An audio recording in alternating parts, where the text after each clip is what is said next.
नमस्कार दोस्तों, वनिता वंदन कार्यक्रम में आज हम बात कर रहे हैं सूरत की उन महिलाओं से जिन्होंने कुछ एक्स्ट्रा ऑर्डिनरी करके दिखाया हो। वैसे तो हर एक महिला एक्स्ट्रा ऑर्डिनरी होती है, पर हम उन महिलाओं से बात कर रहे हैं जिन्होंने अपने फील्ड में कुछ एक्स्ट्रा ऑर्डिनरी करके दिखाया हो और दूसरी महिलाओं के लिए एक एग्जाम्पल सेट कर दिया हो। आज हम आ चुके हैं सूरत के आर्य समाज भवन में, जहाँ पर हम लोग अखाड़े में बैठे हुए हैं, जैसा कि आप सब देख सकते हैं। आज हमारे साथ है सूरत की 3 बेटियाँ जिन्होंने रेसलिंग के क्षेत्र में सूरत का नाम नेशनली रिप्रेजेंट किया है।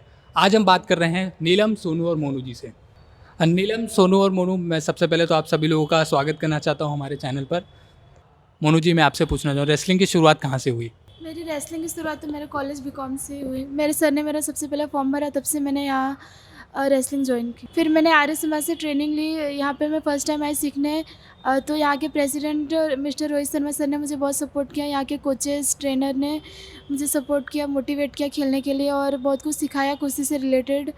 और फिर यहाँ से मैंने स्टेट लेवल में गोल्ड मारा। फिर वहाँ से मैं नेशनल खेलने गई और इस सेंटर ने मुझे नेशनल लेवल तक लेके गए। वनिता वंदन कार्यक्रम के माध्यम से हम महिलाओं के सशक्तिकरण के बारे में बात कर रहे हैं। तो नीलम जी, आपको सशक्त होने में, यानी कि इस मुकाम पर पहुंचाने में सबसे बड़ा हाथ किसका रहा है?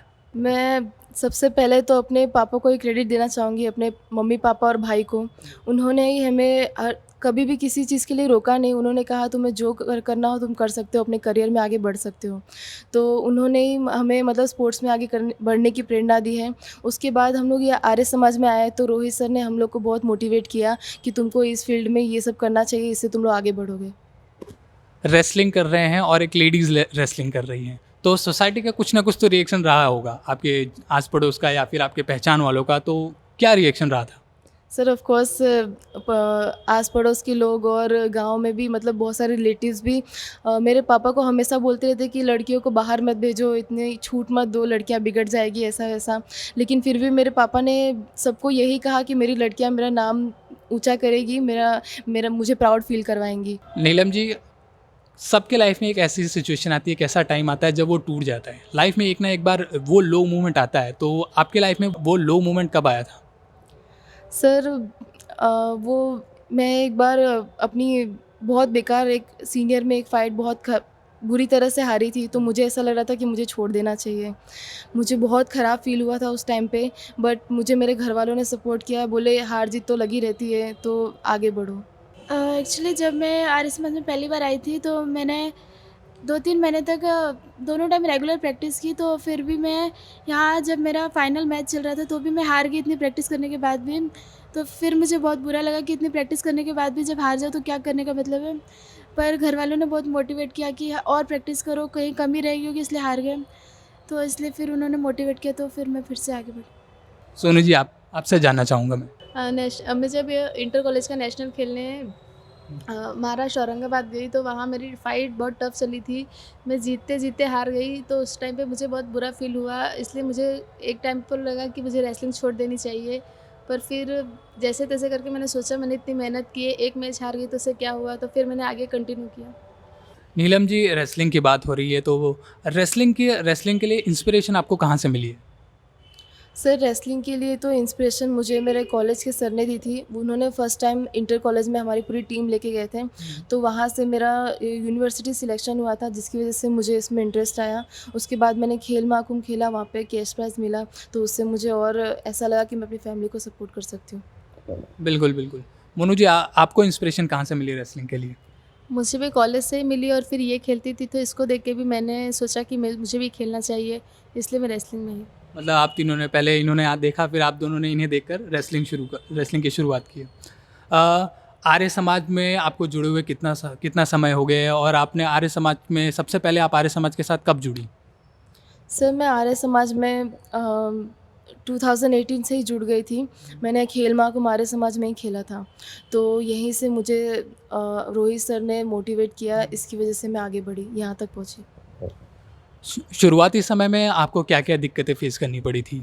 उससे पहले मैं आपसे पूछना चाहूँगा, आपकी फैमिली की सिचुएशन क्या रही है?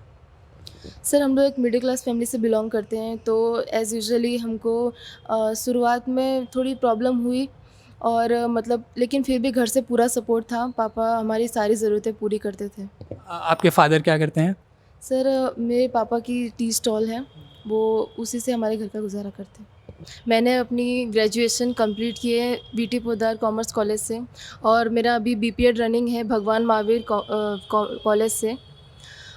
सर मैं 2018 से कुश्ती कर रही हूँ, और मैंने उसमें बहुत सारे मेडल्स जीते हैं। मैंने इंटर कॉलेज सबसे फ़र्स्ट टाइम खेला था, उसमें मेरा गोल्ड मेडल आया और मेरा यूनिवर्सिटी सिलेक्शन हुआ। उसके बाद फिर मैंने बहुत सारी फेडरेशन की गेम खेली, जिसमें अंडर 23 की स्टेट चैम्पियनशिप हुई थी, उसमें मेरा सिल्वर मेडल आया। और फिर उसके बाद सीनियर की स्टेट चैम्पियनशिप थी, उसमें मेरा सिल्वर मेडल आया। उसके बाद फिर जैसा कि आपको पता है कि मोदी जी ने खेल महाकुंभ का इवेंट स्टार्ट किया, उससे बहुत सारे लोगों को बहुत प्रोत्साहन मिला खेलने के लिए। उसमें मैंने कुश्ती में डिस्ट्रिक्ट लेवल पे गोल्ड लिया फर्स्ट टाइम, और उसके बाद स्टेट में मेरा ब्रॉन्ज़ मेडल था खेल महाकुंभ में। उसके बाद 2019 में मैंने इंटर कॉलेज खेला, उसमें मेरा गोल्ड मेडल आया। उसके बाद इंटर यूनिवर्सिटी के लिए मेरा सिलेक्शन हुआ, जो हरियाणा भिवानी में था। उसके बाद फिर 2021 में नडियाद में अंडर 23 की कंपटीशन हुई थी स्टेट में, और वहाँ पे मेरा गोल्ड मेडल आया। उसके बाद फिर उसकी अभी रिसेंटली उसकी नेशनल हुई थी यूपी अमेठी में, जहाँ पे मेरा बहुत अच्छा एक्सपीरियंस रहा। मैंने 2 फाइट जीती और एक फिर क्वार्टर फाइनल में जाके मैं हारी। उससे भी मुझे बहुत कुछ सीखने को मिला। मोनू जी, मैं आपसे पूछना चाहूँगा, आप अपने बारे में कुछ बताइए। मैं बीकॉम अभी वीटी पोद्दार से लास्ट ईयर कर रही हूँ, और मैंने 2018 में कुश्ती करना स्टार्ट किया। सबसे पहले मैंने आर्य समाज में जूनियर खेला, उसमें मेरा सिल्वर मेडल रहा। फिर बाद में मैंने देवगढ़ बैरिया में सीनियर खेला, वहाँ पे भी मेरा सिल्वर मेडल रहा। फिर मैंने पाटन में खेल महाकुंभ खेला, वहाँ पे मेरा ब्रॉन्ज़ मेडल रहा। और फिर मैंने नडियाद में मार्च में अभी रिसेंटली अंडर 23 की गेम खेली, उसमें मेरा गोल्ड रहा। और वहाँ से फिर मैं नेशनल के लिए गई यूपी अमेठी, वहाँ पे मेरा पार्टिसिपेशन में सिलेक्शन हुआ था। और पिछले साल मैंने जूनियर खेला, वहाँ पे मेरा गोल्ड रहा अहमदाबाद खोखरा में। फिर वहाँ से वहाँ की नेशनल हुई हिमाचल प्रदेश मंडी में, वहाँ मैं गुजरात से नेशनल के लिए सिलेक्ट हुई, वहाँ मैंने फिर अपना प्रदर्शन किया। मैं अभी बीकॉम वीटी पोद्दार से फाइनल ईयर कर रही हूँ, और मैंने रेसलिंग करना कॉलेज से स्टार्ट किया, और मैं 2018 में इंटर कॉलेज में मेरा गोल्ड आया, तो मुझे औरंगाबाद महाराष्ट्र भेजा गया नेशनल खेलने के लिए। और फिर 2019 में इंटर कॉलेज में गोल्ड आया। उसके बाद हरियाणा भिवानी भेजा गया। फिर रिसेंटली नडियाद में अंडर 23 का स्टेट था, उसमें गोल्ड मिला, जिसका मुझे सिलेक्शन अमेठी यूपी में भेजा गया कुश्ती खेलने के लिए। कोरोना के समय में हर एक बिज़नेस ठप हो चुका था, बहुत सारे लोगों को कई दिक्कतें झेलनी पड़ी थी। तो आपको और आपकी फैमिली को क्या-क्या दिक्कतें झेलनी पड़ी कोरोना के टाइम में, और उससे आपके रेसलिंग पे कोई असर पड़ा था? सर कोरोना के टाइम पे एज़ यूजुअली सबको पता है ये सब कुछ बंद हो चुका था। ये सेंटर और जिम वगैरह सब कुछ बंद था, तो हम लोग मॉर्निंग में रनिंग वनिंग करके ही करते थे, और डाइट पे भी बहुत ज़्यादा फ़र्क पड़ा था, तो इसीलिए बहुत प्रॉब्लम हुई थी। सोनू जी, प्रैक्टिस आप कितना समय करती हैं रेसलिंग में? रेसलिंग में हम सुबह 4 बजे से रनिंग पे जाते हैं, फिर 6 बजे सेंटर पे आके 2 घंटे प्रैक्टिस करते हैं, फिर शाम को 2 घंटे वापस प्रैक्टिस करके फिर जिम में 1 घंटे प्रैक्टिस करते हैं। आपकी डाइट क्या-क्या रहती है? डाइट में हम प्रोटीन वाली चीज़ें ज़्यादा रहते हैं, अंडे, दूध, पनीर ऐसा, और जंक फूड हम नहीं खाते, इसे कम खाते हैं। वनिता वंदन कार्यक्रम के माध्यम से हम सभी महिलाओं को एक न एक संदेश देते रहे हैं। हर एक एपिसोड के साथ, हर एक कार्यक्रम के साथ हम सभी महिलाओं को कुछ संदेश देना चाहते हैं। तो आप उन महिलाओं को क्या संदेश देना चाहेंगी? सर मैं इतना ही कहना चाहूँगी कि इस देश की कोई भी लड़की कमज़ोर नहीं है। अगर वो मेहनत करे तो अपनी किसी भी अपना लाइफ का हर गोल अचीव कर सकती है। इसलिए मेहनत करके अपने मम्मी पापा का, अपने देश का नाम ऊँचा करे।